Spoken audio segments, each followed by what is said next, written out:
Vous écoutez Les Secrets de chez nous, un podcast présenté par l'Indépendant et proposé par Philippe Congar. Les Pyrénées-Orientales reçoivent depuis les années 50 de nombreux jeunes de 6 à 15 ans dans les colonies de vacances implantées en bord de mer ou en montagne. Les séjours sont en général entre 12 et 14 jours durant lesquels personne ne doit s'ennuyer. Les activités en plein air sont privilégiées même pour ceux qui ont choisi des colos dites culturels ou plutôt linguistiques.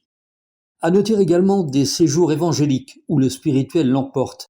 Un centre est implanté non loin de Font-Romeu depuis 40 ans. À Saint-Pierre-des-Forcats, c'est la nature qui domine en plein cœur du parc naturel des Pyrénées catalanes.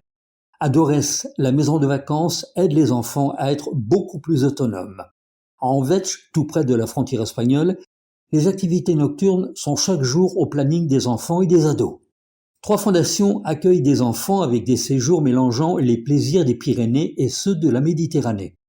Enfin, quelques colos gérés par des municipalités sont présentes dans le 66. De plus en plus dur pour les villes de gérer ces centres de vacances qui coûtent cher.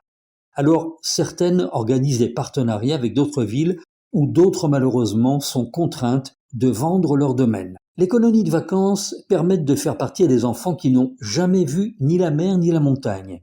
Et puis, il y a une mixité sociale et une lutte contre les inégalités qui ne peuvent laisser insensibles les enfants.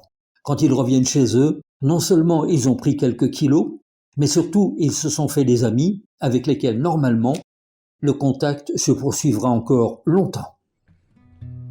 C'était Les Secrets de chez nous, un podcast présenté par l'Indépendant et proposé par Philippe Congar.